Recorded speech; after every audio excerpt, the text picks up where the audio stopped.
Guys अगर मैं आपसे पूछूं भाई आपके हिसाब से एक अल्टीमेट लैपटॉप क्या है। आई एम श्योर कुछ लोगों के मन में आया होगा एक ऐसा लैपटॉप जिसके अंदर आरजीबी लाइट है, बेसिकली स्पेक्स हेवी लैपटॉप है। या फिर कुछ लोगों के मन में एक ऐसा लैपटॉप आया होगा जो बहुत ही थिन है, सिल्वर कलर का है और बेसिकली बहुत पोर्टेबल है। बट आपको एक फैक्ट बताऊं, जो नए विंडोज लैपटॉप आ रहे हैं ना, वो लग्जरी के नए स्टैंडर्ड सेट कर रहे हैं। आज एक ऐसी लैपटॉप की मैं बात करने वाला हूं। जो मेरे आगे लैपटॉप रखा है ना, ये X86 मशीन है और इसका नाम है HP OmniBook Ultra। बेसिकली ये जो है Windows 11 Co-Pilot Plus PC है और ये बिलोंग करता है fastest and most intelligent family of Windows PC से। सिंपल वर्ड्स में बोलूं तो ये HP की तरफ से नई जनरेशन का AI रेडी लैपटॉप है। एंड नो डाउट गाइस, यार डिजाइन तो देखो बहुत सही है, ऊपर से कलर्स भी इसके बहुत अच्छे अच्छे आते हैं। बट जितना मैंने इसको टेस्ट करा है ना, सिर्फ लुक्स के लिए नहीं है ये। मतलब यार अगर मैं आपको डिस्प्ले दिखाऊं तो ये बहुत अच्छी OLED डिस्प्ले डाली है इसके अंदर। आई मीन आप खुद देखो, एक OLED पैनल का सबसे बड़ा एडवांटेज क्या होता है, हमें डीप ब्लैक्स मिलते हैं, वो इसके अंदर है। या फिर कलर एक्यूरेसी चाहिए होती है। इनफैक्ट ये तो जो है वेरिएबल रिफ्रेश रेट के साथ भी आता है। और HP के क्लेम के अकॉर्डिंग ये लैपटॉप जो है मल्टी डे बैटरी लाइफ भी देता है। और जो प्रोसेसर इसके अंदर यूज हुआ है उसकी वजह से नेटिव AI कैपेबिलिटी भी है, जो कि basically regular day to day life के अंदर हेल्प करेगा। तो ओवरऑल देखा जाए तो बहुत सारे क्लेम्स है और लैपटॉप भी बहुत इंटरेस्टिंग है। तो ऑब्वियसली ये क्वेश्चन जरूर आएगा कि क्या ये सिर्फ स्टेटस सिंबल है या फिर आपको अपनी हार्ड एंड मनी इस विंडोज लैपटॉप पे खर्चना चाहिए कि नहीं। अब गाइस देखो, डिजाइन की बात की जाए ना, नो डाउट भाई ये स्टैंड आउट तो करता है काफी। और अलग दिखने का रीजन ये कलर भी हो सकता है।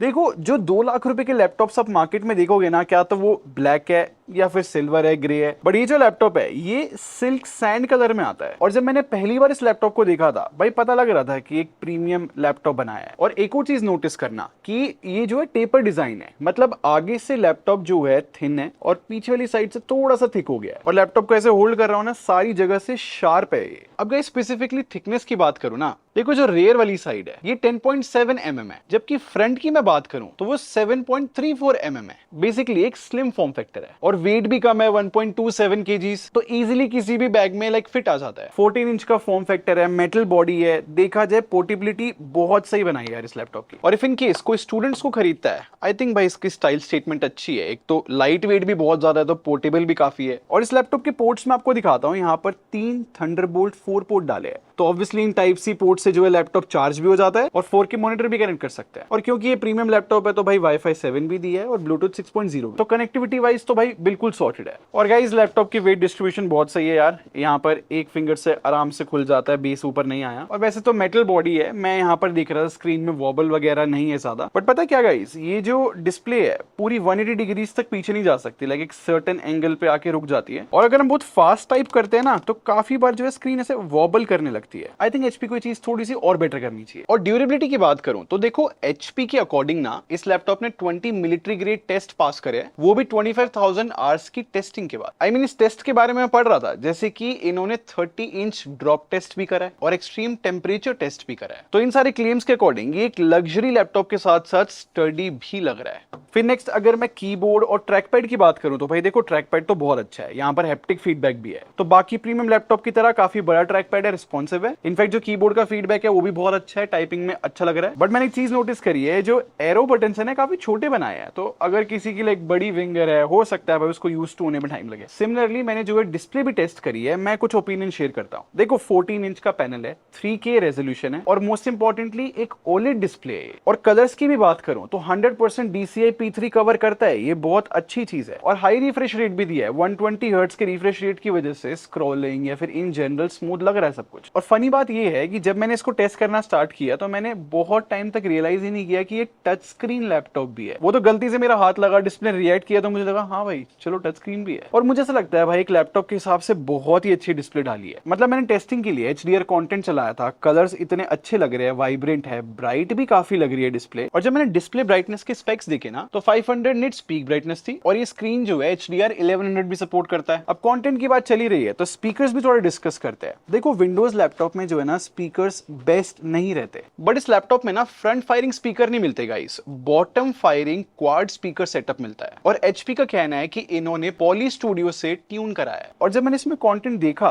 तो मैं बोलूंगा स्पीकर्स के साइज के हिसाब से तो काफी लाउड जा रहे हैं। इन सब बातों का मतलब पता है क्या है, जैसे कि अगर मैंने फ्लैट सरफेस पे लैपटॉप रखा है, नो डाउट बहुत अच्छा साउंड करते हैं, डेप्थ भी आ जाती है भाई म्यूजिक में। लेकिन अगर मैंने लैपटॉप अपने लैप पे रख लिया है, इस केस में हो सकता है कि लाइक डेप्थ थोड़ी सी कम हो जाए। बट मैं सिंपली बोल सकता हूं आई थिंक ये बेस्ट बॉटम फायरिंग स्पीकर्स है जो मैंने अभी तक किसी भी विंडोज लैपटॉप में सुने हैं। बट अब फाइनली परफॉर्मेंस डिस्कस करते हैं। जैसे कि मैंने आपको बताया कि भाई कुछ गिने चुने लैपटॉप में से है जिसके अंदर इंटेल कोर 7 सीरीज 3 मिल रहा है, तो मैं पर्सनली एक्साइटेड था इस प्रोसेसर को टेस्ट करने के लिए। और इस लैपटॉप की परफॉर्मेंस को प्रॉपर्ली टेस्ट करने के बाद मैं इजीली बोल सकता हूं इस प्राइस सेगमेंट में और इस फॉर्म फैक्टर के साथ ये बेस्ट परफॉर्मेंस दे रहा है बिलीव। देखो बेसिक स्पेक्स बताऊं तो 16 GB की LPDDR5X रैम है और 1 TB की Gen 5 SSD है। और गाइस विंडोज लैपटॉप में ऐसा होता है ना कि अगर हम चार्जिंग पे लगाते हैं तो थोड़ी सी ज्यादा परफॉर्मेंस मिल जाती है। इस फॉर्म फैक्टर के साथ इस लैपटॉप में मुझे ये प्रॉब्लम भी नहीं लगी। मतलब मैंने विदाउट चार्जिंग भी टेस्ट करा है इसको और मैक्सिमम मुझे 5% परफॉर्मेंस में फर्क लगा हुआ। देखो मैं आपको बताता हूं मैंने क्या क्या टेस्टिंग करी इस लैपटॉप में, क्योंकि आजकल जो है लोकली सारे लोग जो है AI मॉडल्स रन कर रहे हैं, तो मैंने लामा के थ्रू कुछ LLM मॉडल्स इस पे रन करे। अब ऑब्वियसली बात ये है कि इस लैपटॉप का अगर मैं ज्यादा रैम वाला वेरिएंट लूं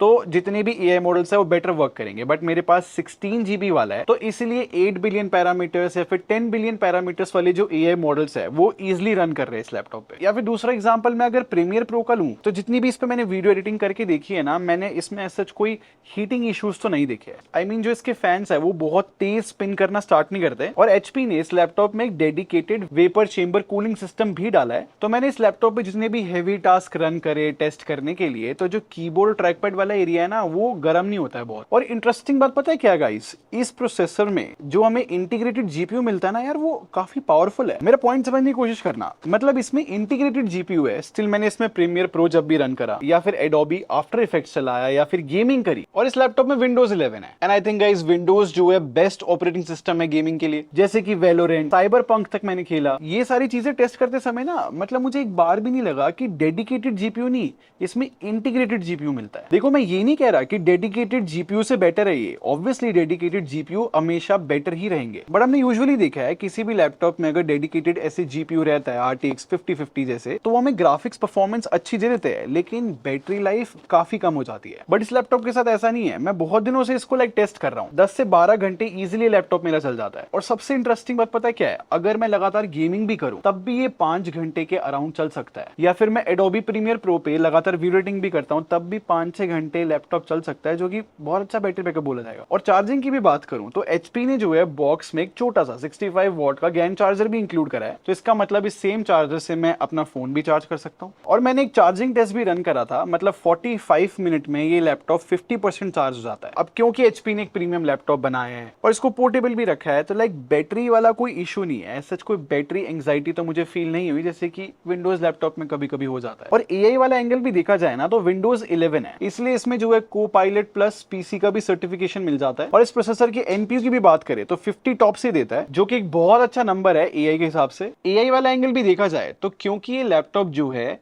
माइक्रोसॉफ्ट का कोपायलट प्लस PC है, तो इस वजह से हम AI कैपेबिलिटीज काफी अच्छी बोल सकते हैं। लाइक इसमें अच्छे AI फीचर्स मिलते हैं, जैसे कि विंडोज का रहता है ना विंडोज रिकॉल या फिर click to do. If in case आपको नहीं पता भाई रिकॉल फीचर है क्या, तो बस इतना समझ लो विंडोज पूरे टाइम जो है ट्रैक करता रहता है आप एग्जैक्टली में क्या कर रहे हो। और फॉर एग्जाम्पल आप बाद में पूछ सकते हो विंडोज से कि मैं सैटरडे को एक रेड ड्रेस सर्च कर रहा था, वो कहां पर है, और वो रिजल्ट दिखा देगा। और दूसरा जो AI फीचर है क्लिक टू डू, इसको सिंपल वर्ड्स में एक्सप्लेन करूं, यहाँ पर टेक्स्ट भी ट्रांसलेट हो जाता है और लिंक्स भी आ जाती है चीजों की। इनफैक्ट विंडोज के अलावा HP ने भी खुद के कुछ AI फीचर्स डाले हैं, जैसे कि ये फीचर देखो, टास्क ग्रुप इसका नाम है। ये ना मल्टीपल एप्स को एक साथ लॉन्च कर देता है। एक और फीचर मिलता है प्रेजेंस सेंसिंग के नाम से। इसमें क्या होता है ना, अगर आपने लैपटॉप की स्क्रीन को देख रहे हो और कोई पीछे से आपको देख रहा है कि क्या काम कर रहे हो आप, तो AI की हेल्प से जो है स्क्रीन डिम हो जाती है इस लैपटॉप की। ऐसे एक और फीचर मिलता है ट्रैक पैड कंट्रोल। ये देखो मैं ट्रैक पैड की हेल्प से जो हूँ वॉल्यूम अप एंड डाउन कर सकता हूँ। और और ऐसे ही ब्राइटनेस अप एंड डाउन भी कर सकता हूँ। सिमिलरली पोस्चर डिटेक्शन और लुक टू मूव ऐसे एआई फीचर्स भी मिलते हैं। और प्राइस की बात करूं तो मैं आपको बता चुका हूं 2,22,000 रुपीज के अराउंड मिलता है लैपटॉप। और एचपी जो है 24 मंथ्स की नो कॉस्ट ईएमआई का ऑप्शन भी देता है, और मैं स्क्रीन पे लगा देता हूं कुछ सेविंग बेनिफिट्स भी है। और अगर आप बंडल ऑफर भी लेते हो तो 3 साल की एक्सटेंडेड वारंटी, 3 साल का एंटीवायरस प्रोटेक्शन और 3 साल का एक्सीडेंटल डैमेज प्रोटेक्शन। और इस लैपटॉप के साथ एचपी जो है माइक्रोसॉफ्ट ऑफिस 2024 की लाइफ टाइम सब्सक्रिप्शन फ्री दे रहा है। और एचपी जो है इस ओमनीबुक अल्ट्रा के साथ जो है 2 महीने का पीसी गेम पास सब्सक्रिप्शन भी फ्री दे रहा है। तो अगर आप चाहो तो अपनी पसंद की गेम्स खेल सकते हो। बट अगर मुझे समराइज करना हो ना कि ये लैपटॉप किसके लिए सेंस बना रहा है, तो देखो एज सच ना कोई पर्टिकुलर टारगेट नहीं है। देखो अगर आपके पास बजट है, आपको पोर्टेबल लैपटॉप चाहिए जिसकी बैटरी लाइफ भी बहुत अच्छी है, परफॉर्मेंस भी है, इंटीग्रेटेड जीपीयू भी अच्छा काम करता है, डिस्प्ले बहुत अच्छी है, अगर आप ओवरऑल देखोगे तो विंडोज के हिसाब से लाइक एक कंप्लीट प्रीमियम पैकेज है ये। तो अगर आप एक प्रोफेशनल हो या फिर अगर आपको किसी भी यूज केस के लिए ऐसा लैपटॉप चाहिए, तो इस केस में आपको डेफिनेटली ये एचपी ओमनीबुक अल्ट्रा जरूर चेकआउट करनी चाहिए। तो अब आप मुझे कमेंट सेक्शन में बताओ भाई नेक्स्ट कौन सा लैपटॉप को मैं रिव्यू करूं। और अगर आप कंफ्यूज होगे भाई 2026 में कौन सा लैपटॉप मुझे खरीदना चाहिए, किस प्राइस सेगमेंट में क्या बेस्ट चल रहा है, तो इस वीडियो में मैंने सब कुछ बता रखा है, आपकी बहुत हेल्प हो जाएगी।